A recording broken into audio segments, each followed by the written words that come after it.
And we're live with the mayor's update. And we are. And they're a little more laid back in LA. So we're just a couple minutes late, but it's cool. It's cool. I brought my Apple so we could do the Pierre Poilievre interview. No, it's been a day of just about everything from great meetings to talk of tariffs and some customer service training I did today. But lots going on around here where we are. And tell us about how busy you've been. Oh my goodness, so busy. Interviews every day. We're editing right away, getting them up online, and everyone's talking about tariffs down here in the U.S. It's crazy. Nobody knows what's going to happen, but everyone's planning for every single eventuality down here. And that's truly all we can do. I met with the real estate group today, L-Star. I met with Rob Flack for quite a long conversation and a couple of developers.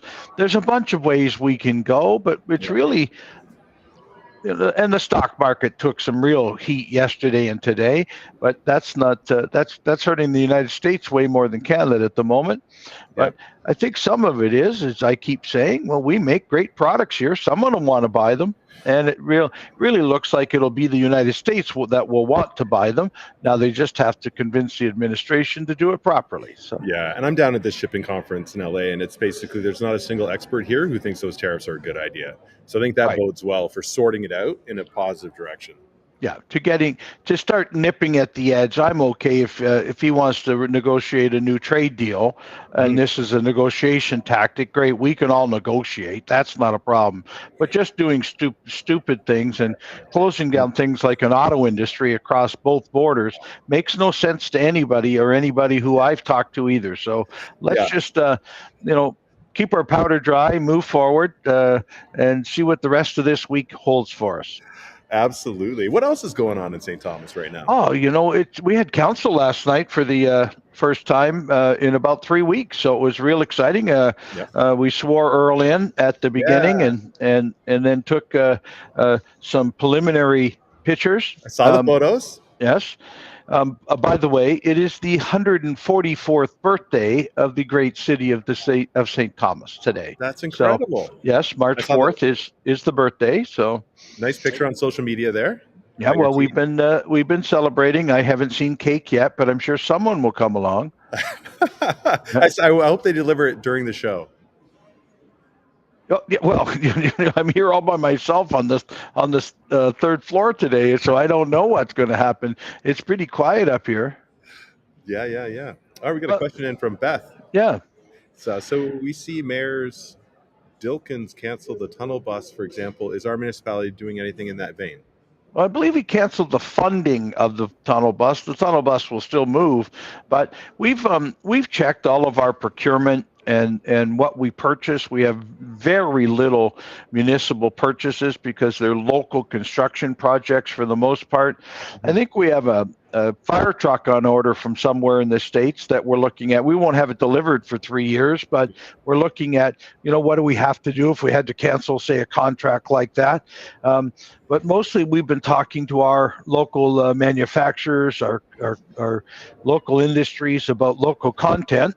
And of course, everybody in Canada is talking a lot about local content. I have a Canadian-grown Honeycrisp apple that will be supper when we're done. But it's all tariffs all the time. But I guess we better, we got to get a day or two in here to see who's blinking first and how we back off. So. Yeah, I think it's interesting too, like the labeling side of things too, that Premier Ford's talking about to make it very clear. But yeah, one of the things they're talking about here too is that it's going to become really, really hard for all the customs agents just to be able to manage it. So one of the people talking was saying, they're probably just not going to bother at a certain point because it'll be unmanageable. Well, I think you're going to see that under small item for sure. Mm-hmm. And I was reading an article today about small shipping items under $800 cross-border, so that they're going to have to exempt it. It just would be way too much work. But if it's a truckload of steel, it goes through a broker, and the brokers will figure out that side of it pretty quick. But how quick does the tariff that gets added end up in anybody's coffers? The 25% tariff to the United States or the 25% tariff to Canada? And then how quickly does that start affecting the consumer? Is the price of steel really 100 plus 25? Or is it's still 100 and a tariff is paid to the federal government? We just got to get through all of the, the devil's in some of these details. So we'll see. Yeah. Yeah, and I think what people haven't thought about it as well is that all of a sudden they're not going to be able to go across the border with the same possessions that they've gone through previously, because you have to pay an import tax, or you have to get what's called a carnet to say that you're not actually importing it. You're just bringing it in with on your person, and you'll bring it back out. Right. And that's like all of a sudden, all that stuff suddenly applies to all these different items in theory if they actually go ahead. Because the tariff's there. So another, Sean Barker's asking the same thing. With the tariffs in place, we'll be following what Premier Ford is talking about to apply to surplus charges to contracts and such as we have. Yes, as soon as we can determine, we've been for the last 3 weeks doing some pretty good digging here as to, are we using any American contracts for any of the work we're doing around town? The answer was no. Yeah. Each of the contracts we awarded at last night's council are all the local companies, and it was asked by members, Lucan or East London or wherever it might be. So we haven't done the dive below that. Are any of those companies using an American planner or American? I mean, many will be using American equipment or Korean equipment, but it's they've bid on a contract. I think we're probably going to go ahead with it at that level. This lasts a long time. I think we can probably smooth into some better ways to punish the people who are trying to punish us, and we'll continue to do it that way. I'm still a bit disappointed. I listened to the Prime Minister's conversations today, and although he's right, this is stupid and shouldn't be happening. The fact that the Parliament of the country's not sitting still makes me say, how big does the crisis have to be, sir, before you? And I recognize he's got about 4 more days in the life of Prime Minister, and so I get where we are, but I kind of don't like a fellow on his way out making the decisions with a cabinet that is on the same grounds. So we need to get our federal government back in order so we can do this better. I like following AMO and their releases today. They're fairly pleased with what Premier Ford has done and where we're going, but they're suggesting some other remedies. And of course, some of the remedies we'd love to look at is if we start to, as we did in the government federally in the last recession, what can we do for the municipalities? What can we do for the local businesses? How much can we expand employment insurance if we have to? All of those things are being looked at. What can we do to be a bit curative on this? But geez, if we can, if we can't do other things, maybe we can build housing, which is still what we need to do, and that's all generating money here if the provincial government and the federal government wants to help. So we'll go that way. So, yeah. Hi, Brett. Good to see you, David. Good to see people joining us tonight. Sorry again, we're a little bit late. We'll go a little bit long because, Grayden's living the good life in LA, and it really looks bad where he is. People walking by in summer clothes. Yeah, I know. You should. It's beautiful today out here. Just gorgeous. Yeah. Oh man. Not to make you guys feel bad or anything, but So because Grayden's in LA and I'm here in Canada, so Grayden's streaming from LA tonight, and I'm streaming from my desk at City Hall. We'll count on your questions as being a great part of the show tonight. So please help us out with everything you can, and we'll try and do all we can. I see Timothy Hedden or it could be Timmy. How improvish he is. It might not be him. It could be somebody, signed up as Timothy Hedden. That's what I'm thinking. Yeah. Well, either way, I'm glad whoever it is made it to the show. No. We'll take all. We're pretty good at any crowd. Anybody who wants to come, and anybody who has any great questions for tonight. So we are counting on Tim for more than one good question, because we need for you to ask what's happening in your community. Look, we still got a couple things going on, Grayden, that you started, that we started. One of them is how to name snowplows and sidewalk snowplows. So please, go to the City Hall website. I think we posted it last time, so you can look it up, right? Yes, Tim said we should reduce your screen size. Yes, by 25%. That's absolutely right. I wonder if we can. Oh wait, that's the wrong direction. There you go. Is that better, Tim? Yes. Yeah, well, the tariffs went both ways, so I guess you're right. But right? I'm not certain I need to be 25% larger, just so you know. Right? Yeah, it's so funny, the language too. It's not, we're not allowed to call them retaliatory tariffs anymore. There's another, it's like, or reactionary. I forget what the other word. There's another word you're supposed to use. But yeah. Candace is asking a question on regards to what's the process for getting a stoplight request for an intersection. Dalewood and South Edgeware. Okay, near the right beside Locke School. Right? You can do it through our customer service. Obviously, what you wrote there would work fine into our customer service.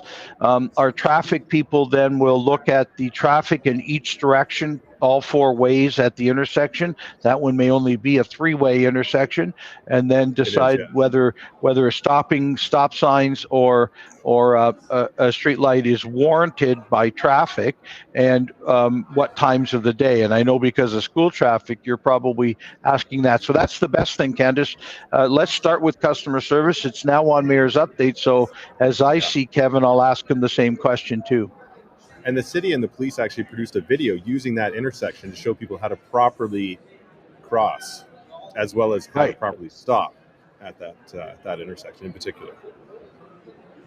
Brent's asking about yesterday's evening council meetings, and I have some notes, and we'll get to those. And how will the people in St. Thomas be affected by what we did yesterday? There's a number of great pieces of work we did, but one of them is saying yes to some great transfer payment from the province of Ontario for housing and for shelter renewal, and so I just was sitting here signing the official bylaw to make that happen.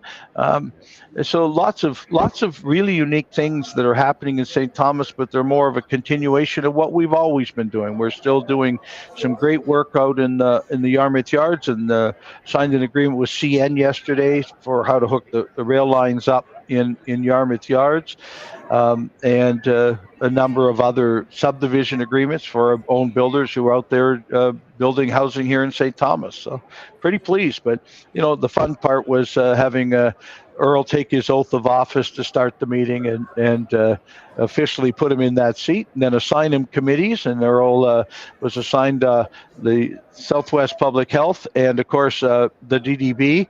We figured since he has to sit there as the former chair anyway, we'd let him be on DDB and give him that to do. And excellent. Yeah. And he was quite surprised. He said, "Can I have more?" Well, yes, soon. I think the other councillors were quite happy to hear that he might want to do more than just that too. So much energy, that guy. Yeah. So we're hopefully at the end of our winter. Is our snow removal budget on target? I've not heard any different. We've had a fairly snowy winter, but we budget as if every winter will be fairly snowy. We don't get into extra charges unless we get into having to remove snow in the downtown, and we did have to do that once. So there will be some cost and effect of people's overtime for that to happen. But we also likely used a great deal of salt and sand this year, and so that will also be, but we kind of purchased that over a 4 or 5 year period, and I think that will be okay. It was a real Canadian winter here in St. Thomas this year, and we hadn't had one for 3 or 4 years. So if you compare it to previous winters, it was worse, but I don't think it will be that expensive as it may be in Toronto or some other places that aren't as good at handling snow as perhaps we are. So I will ask that question this week, and next week, if you ask the question again on Mayor's Update, I'll be able to give you a cost and an effect. But you know what? We're not done yet. We're still talking about maybe some snow later in this week, so Grayden can't get home from LA. I'll get stuck we got in rain LA. The next day or two, but shucks. yeah. Oh heck, I can't get home. Yeah. Timothy's giving a shout out to Elgin Theatre Guild's production of Sylvia, a heartfelt comedy about a dog disrupting a marriage. Tickets are available at elgintheatreguild.ca and runs from March 13th to the 23rd. Thanks, Tim. And he was also saying that reciprocal is the appropriate word for the tariffs. That's the politically correct word. Yes, reciprocal. Yes, sorry. Thank you, Tim. All right. Was a piece on last night's declaration of surplus property. The city had purchased the Balaclava School when it was offered to us, because it has to first be offered to the city from the school board. We did purchase it. Last night we announced it as surplus, and over the next couple of weeks we'll be sharing what the next steps will be for the use of that surplus land. Candace is saying that Mayor, you should hope that Jess, my wife, is not listening right now. Well, she might be mad at Grayden not being able to get home, but I don't see how the mayor can be blamed, right? Jess, I understand. He's left you there and gone off to L.A. He's already in trouble, Candace. I don't think there's anything I can do to get him deeper. Right? Oh, it was so fun though. We FaceTime from the show floor where the conference is happening. Right. And like literally got to see it, just like, whoa, the lights. Oh, look at how big and bright. And oh, yes, that would have been great, eh? So cool. It's really, and they came with me to Chicago at the last show. Right. It was phenomenal. Yeah. We stayed like 3 extra days and everyone had the blast. So yeah. And you should do that whenever you can. But I know your duties here in St. Thomas are piling up while you're away. They are. I miss it. I saw you, last Wednesday at the mayor's luncheon. And we haven't talked about that because, of course, that was the day after the last. That feels like weeks ago. It seems like it, doesn't it? But a fantastic job was done on the audiovisual side. I can't always say whether the mayor spoke very well or made any sense, but it felt fun. It was great to be up there with my two colleagues, Grant Jones and Andrew Sloan, and we talked, positively about our relationship and what we're doing in each of our communities moving forward. So, yeah. And how important collaboration is to get all the different things. Yeah. I think that was a key point, which was really exciting. And people were excited about that as well because, it hasn't necessarily happened that way in the past. Benjamin is saying, please finish painting lines on the new roundabouts and add sufficient lighting to see the raised island on them as well as the new Highbury section, please. Well, I think that's, sorry. Yes is the answer, of course, but you can't paint lines on pavement in the middle of winter, certainly not with ice and snow on them. We start to see, as we come through March into April, you'll see us finish that project, which, if you remember, almost finished about the 1st of December last year in getting prepared. So, yes. I haven't noticed a lighting issue. I've been driving that way a fair bit, but you're right. Sometimes where the old lines used to be and where they are now confuse you a lot. And the St. Thomas Police put out a how to use a roundabout piece today on their Facebook site, social media, and we'll just continue to try and teach. We should probably put that on a very big billboard at every roundabout. But Ben, you're right. It makes it a lot harder when you're trying to keep a lane and the others can't see the lane you're trying to keep, whether they're trying to keep it or not. So thank you. We will finish up the roundabout painting job as soon as we possibly can. Right? Yeah, and I think for anyone listening too, like if you look to the left, the person to the left has the right of way. Right. If you pull out and they would run into you, you're to let them go. If it's a open spot, you may now pull out. And I recognize that confuses itself a little bit when it's a 2-lane, right? Because you could be going straight through or around the roundabout to turn left, and they may be going off to turn right. But it still is, you're not needing to look forward at the island. You're needing to look left to see if traffic is clear for you to pull into the roundabout. And if you're in doubt, stop. Yeah. Make your choices, folks. I mean, but that's how roundabouts work. They're to keep traffic moving, not to stop traffic. If you find yourself yielding to cars and it's a 2-lane roundabout, watch that you can't turn into the one you're into. It might still be available to you, even though there is a car also proceeding from your left. Grayden can go round and round and round the roundabouts, Candace. To answer your question, he doesn't have to stop. He can keep going. There is some limit. Mike Kirkley knows the limit to the roundabouts. There's a legal limit. You can't just sit there and go around a roundabout. You can't do it. No. Well, who made up it? What bureaucrat decided there had to be a rule? Right? It must have been. Where's the fun in the bureaucracy of this world? Right? Fun bureaucracy. I don't know. Okay, never the two shall meet. It's not where we get the most giggles. No, it isn't. Right? I'm just looking at agenda while more questions come up. A lot of things for committee of adjustment. As we grow as a city, more properties want to do different things. And just watching as questions come up. The Elgin Federation, here's a real interesting one, and I made a joke about it last night, but the Elgin Federation of Agriculture has requested a temporary exemption to the animal control bylaw in order to bring 3 pigs to the Joe Thornton Center. The 3 little pigs? What hockey team do they play for? And okay, I'll go for the cheap laugh whenever I can. But then Councillor Baldwin says, no, she's seen this display before, and it's really quite interesting. And so when the pigs are at the Joe Thornton Center, get out there and see them. We accepted the construction contract for the next phase 3 for Center Street, moving Center Street further west. Chestnut Street reconstruction, a tender award came in, and we accepted it, and it was almost a $500,000 saving from what we thought the cost of the contract would be.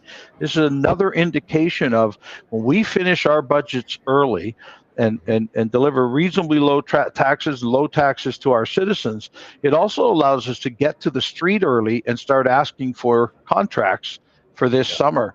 That will give us, the chance to, depending on overruns, which can also still happen, a pretty good movement. That's a pretty big difference. Smith and Forest Avenue reconstruction, the award came out last week, and we met some of those people here last Tuesday night that were here at the open house that was going on there as they were being shared with it. I talked about the CN rail line piece. We talked about the job fair and free transit for a job fair that's happening here in St. Thomas.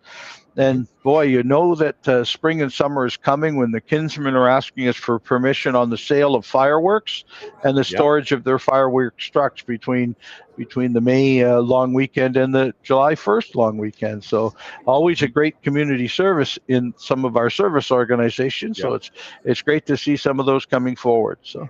And the Shamrock Shuffle. The Shamrock Shuffle is coming up. Oh, yes. Coming up. It's in March. It's the largest fundraiser for the inn, for our emergency shelter. They do a great job of also a fundraiser with this. I was just talking to one of my favorite breweries, Caps Off, today, and a St. Patrick's green colored shirt. Hopefully I'll have it in time for the Shamrock Shuffle. Love it. Are you doing the shuffle? Well, I will at least go help them do the start off and such, whether I will actually do the walking the full event. I know that some of our friends did the coldest night last week also for youth or YOU. And so some very good fundraising by some of our friends. They even asked me to donate. So of course we did. But And back to the roundabouts, Fran from Cap's office saying if you drive a smart car, you can drive straight through the roundabout. Well, you could, except sometimes we put art in the middle, and so at one place you'd be parked in a red barn, another place you'd be, right? But absolutely right, you could. There is spots. When you drive a smart car, you can make a 2-lane roundabout 3 lanes wide, so there's room. Right. Yeah, and Dale Cummings says he's learning how to drift his car using the roundabouts. That's where you can really learn to do if you can get up enough speed on a roundabout. But I might question doing that since we've all just said we're going to do it. Now the police may be watching. So. They might. Right. Benjamin is asking if the Fairview Ave Elm to Talbot project is happening this summer. Not Elm to Talbot, no. Talbot to Warehouse Road. We'll be removing the overpass on Fairview and the overpass on Talbot. That's our first job of the doing of the Talbot and Fairview intersection. So lowering the whole intersection a fair bit, because the two old railway humps won't need to be there, at least the one in Fairview. That will lower that down. And so we'll do new pavement just up to, not even to Wellington. The Fairview piece from there, connecting it to Elm, is part of next year's capital thoughts.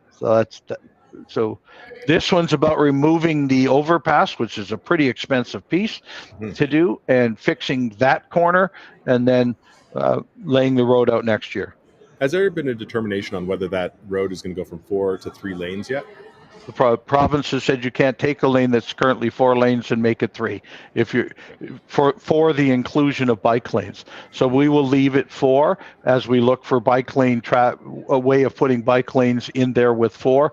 But that's just at the corner right now anyway, so it didn't cause us too much aggravation on that, and we are hoping to find a better way to do active transportation along that route. But it being the only fully across city north-south route, Fairway or Fairview and Burwell, we're trying not to muck with it a great deal. Council was, we get what you're saying, and making it 3 lanes and bike lanes and other things is a good idea in absolute most places, but that's our only cross-town north-south route, right?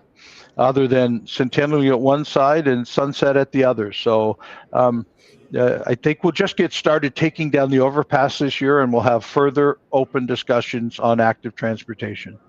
Right. Very good. Candace is going to pledge for you to shuffle. Right. And I would suggest that it's the removal of red tape, keeping St. Thomas progress moving forward. But that we can argue that one. Thanks, Candace. I'll get my sponsor sheet out and let you know. And Benjamin is saying, so happy to hear 4 lanes. I think it's the right thing for that road, right? All right, we're getting to the end of our time here. Are there any more things from council we should bring up before we wrap this up? I think we got most of it. St. Thomas's birthday we talked about. Mental Health Week was approved. We made the Oktoberfest a significant event, so we're getting well ahead of ourselves on some of the planning, right?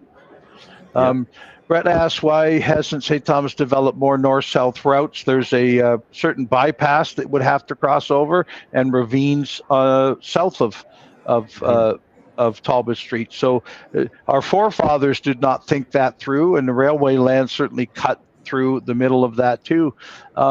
We'll have to continue to analyze that. First Ave does pass through the main part of St. Thomas from north to south, but doesn't end up all the way south to the city limits, nor all the way north to the city limits. So maybe there's a way of making First Ave also do that. Centennial Ave will become a more well-used north-south route also, especially as Yarmouth Yards and the active transportation on that side also gets to work. Got a question in from Dale about dog feces on Talbot Street. He's saying he's seeing... Great. In front of what business? Did you knock on the door of the business? We certainly will have our summer cleanup students out there as early in the spring as we possibly can. But as a local businessman, I think I said this last week, it's my job to clean up around my business and make sure it's inviting for customers to come to my business. So if you want to let customer service know, I'm sure they would also discuss it with city employees as to whether we can get out there, or maybe we both know the chair of the Chamber of the Downtown Development Board, and we can continue to have those types of conversations with downtown businesses that, picking up litter or shoveling snow in front of your business might make you a little busier, but we'll keep working on it. Yeah, and then applications have gone in for the summer students to help us keep those streets clean as well. So we'll be seeing about that. Brett Longfield saying, happy birthday, St. Thomas. Yeah, well, St. Thomas says thank you. 144 years old today, and looking pretty good for our age, and still growing at this age. Absolutely. Well, Mayor, thanks for your time. We're at the end of our Thanks show. for your time in LA. I might not have spent time with the mayor in St. Thomas if I was in LA, but you did, love and this. you did a great job. Right. Love this show. Love the people. Love the questions. Love the viewers. Right. We had a lot of viewers on today, so thanks everybody. Right. Really Thank you all. it. And will you be back up here next week? Will we be doing it live here next week? Live okay, from so City great. Hall. And we'll have lots to cover from council from next week too. Absolutely. All right. So, take care, everybody. Thank you all. Right. See you next Tuesday.